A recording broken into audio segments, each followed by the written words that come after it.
ሌላ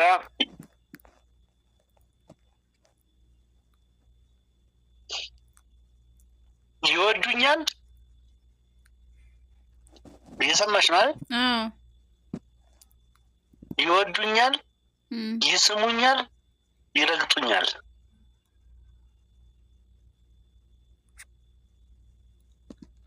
ይወዱኛል፣ ይስሙኛል፣ ይረግጡኛል። መከራዬ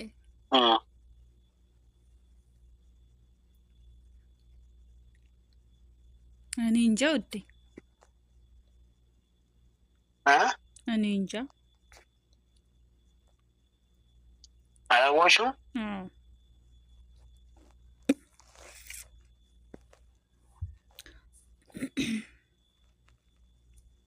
መንገርሽ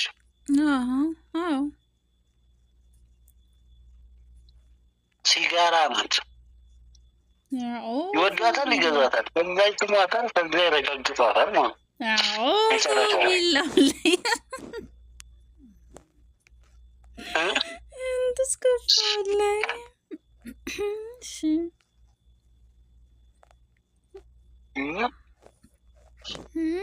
ከዛስ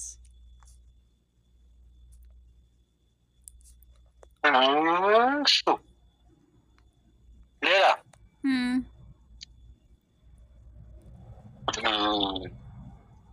ሶስት እናቶች አሉ። ከዛ ሶስቶችም ሁለት ልጆች አሏቸው። ከዛ ሆቴል ሄዱ። ያኔ ካፌ ማለት ነው። ከዛ የተዘጋጀው ወንበር 7 ነው። طيب እንዴት በቃቸው? 7ቱም እያንዳንዳቸው ወንበሩ በቅቷቸዋል። እንዴት በቃቸው?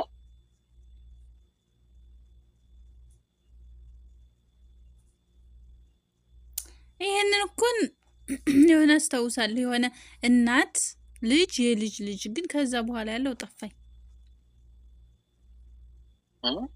እናት ከዛ አያት ልጅ ከዛ ልጅ እንደዛ መሆኑን አውቃለሁ፣ ግን ሌላው ሙሉውን ጠፋኝ። አብራራልኝ። ማለት ሙሉውን ጠፋኝ። ወላሂ እንጃ። አያት እናት ልጅ ከዛ እንደዛ መሰለኝ።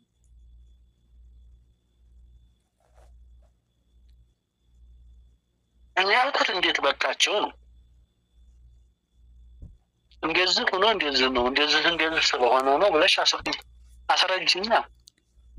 ከዛ እንትን ሶስቶቹ አርግዘው ስለሆነ ነገር ነው በወዲያቸው ስለያዙ ምን አውቃለሁ። አባረ እኔ እንጂ እኔ ወደ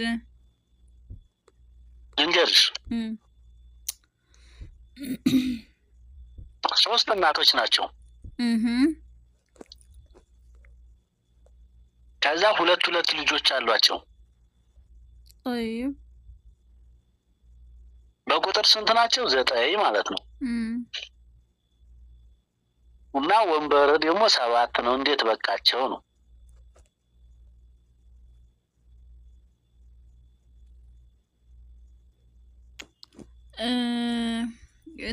አያቲቱ አለች። ከዛ ልጅና ልጅ ነብሰ ጡር ናቸው ሁለቶቹ። ከዛ ሌሎች ልጆቹ ሲቀንስ 9 ሲቀንስ 7 ይመጣል ማለት ነው።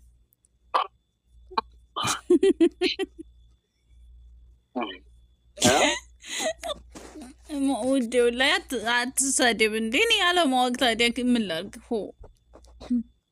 ምን አልኩሽ? ነው ምን ተሳደብኩኝ? አሁን እናውቃለሁ። እሺ አሁን ተናገር መልሱ።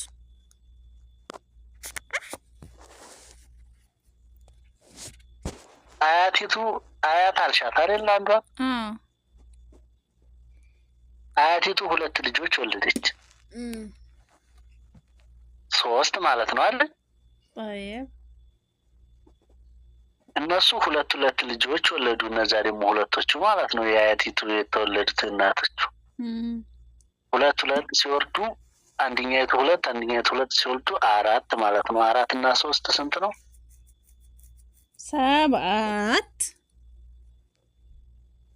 እና ስለዚህ ስንት ናቸው? እናቶቹም 2-3 ናቸው፣ ልጆቹም 2 እንደዛ ናቸው ማለት ነው። እናትም ልጅም ስለሆኑ ማለት ነው። ማብራሪያው ነው የጠፋኝ። ሁለቶቹ እናትም ልጅም ናቸው ማለት ነው። እንደዚህ ማብራሪያው ነው የጠፋኝ እንጂ አያት እናት ልጅ መሆናቸውን ትዝ ብሎኝ ነበር። አያት እናት ልጅ እንደዛ ሳይሆን እንደዚህ ግልጽ የሆነ ነገር ነው። አንደኛይቱ አያት ናት፣ በቃ ሀላስ አለቀ። ስለዚህ ሌሎቹ 6 ሆኑ፣ አያቲቱ ጋር 7 ሆኑ ማለት ነው። እሺ አይበቃሽም? አንድ ጨምርልኝና ይበቃኛል። እሺ አሁን ደግሞ እንትን ነው ታሪክ ነው የምነግርሽ። እሺ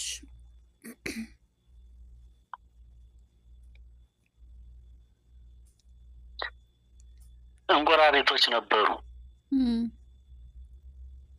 እና ውድድር ነበራቸውና በጣም ዋንጫ የሚያሸልም ውድድር ነበራቸው። ከዛ በኋላ ወደ ላይ መውጣት ነው እንጎራሪቶች ማለት ነው። ከዛ በኋላ ሰዎች ከኋላ ያሉት ደጋፊዎቹ ማለት ነው፣ ተመልካቾች ተው ራቅ ባላችሁ ቁጥር ትወርቃላችሁ፣ ተው ራቅ ባላችሁ ቁጥር ትወርቃላችሁ፣ ተው ይሏቸዋል ማለት ነው። ከዛ ብሏቸው ሲሄዱ ላይ ሲደርሱ ሲወርቁ ሲሄዱ ላይ ሲደርሱ ሲወርቁ ከዛ በኋላ አንድ ብቻ ቀረችና የዛ የዋንጫ ተሸላሚ ሆነ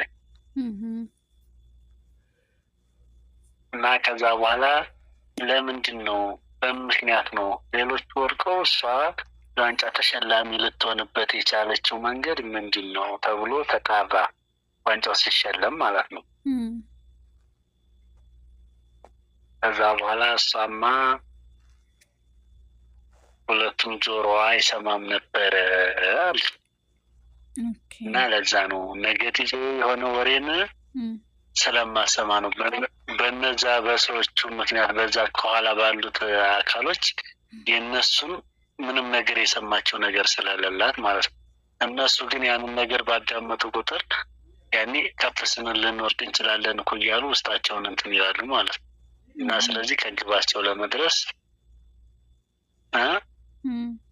ከግባቸው መድረስ ያቅታቸዋል ማለት ነው። እና ስለዚህ ማናቸውም ነገር የሚመጣው ነገሮችን ወደ ኋላ ትተን ፖዘቲቮችን እንከተል እልሻለሁ ማለት ነው። እንግዲህ ማሻአላህ ዋው ደስ የሚል ነው።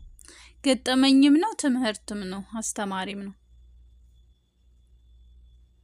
እና ይሄ ነው። እንደገና ሌላ ደግሞ አንድ ልንገርሽ።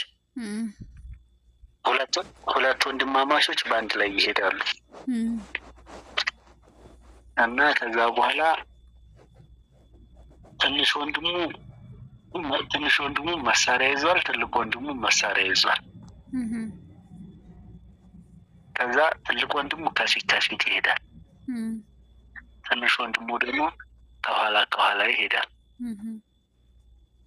ከዛ ሰይጣኑ አንገቱ ላይ ቁሞ ትከሻው ላይ ቁጭ ብሎ በለው ይለዋል። ትልቁን ማለት ነው። ከፊት ያለውን ከኋላ ያለውን ያንን ትንሹን ትልቁን በጥይቱ ምታው እያለው ማለት ነው። በለው ይለዋል።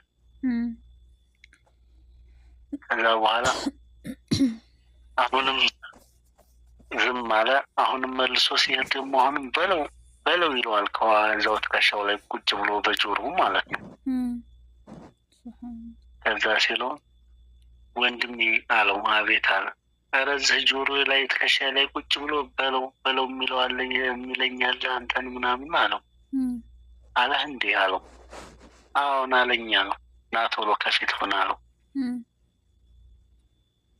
ከዛ ከፊት ሆን ሲለው ትልቅ ወንድሙ ጆሮ ላይ ሆነና አሁንም በለው ይለዋል። ደግሞ ትንሹን ማለት ነው። ወደፊት ትልቁን ነው እንደዛ የሚለው፣ ትንሹን በለው ነው የሚለው።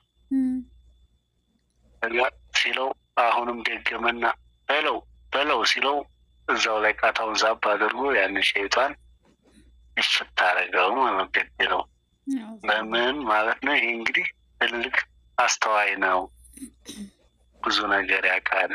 ብዙ ነገርን አሳልፏል እና እሱ አዋቂ በመሆኑ በጭንቅላቱ በመተማመኑ እናንተን በማለቱ ወንድሙንም አተረፈ፣ ራሱንም አተረፈ፣ ወንድሙንም ደግሞ ከመከራ ከስቃይ ያወጣው ማለት ነው። እና ስለዚህ ትልቅ ሰው ማለት ለትንሽ መከታ ነው። ትንሽ ደግሞ ያኔ በሰዓቱ ለትልቁ ማማከር ያለ ግድ ነው። ስለዚህ መመካከሩና መተሳሰቡ መነጋገሩ ሁሉን ነገር ያቀላል እንጂ አያከፋም እና እንትን አይልም ስልሽ ነው። እሺ ማሻአላህ ተባረከላ። በጣም ደስ የሚል ነው። ሽክረን ሀቢቢ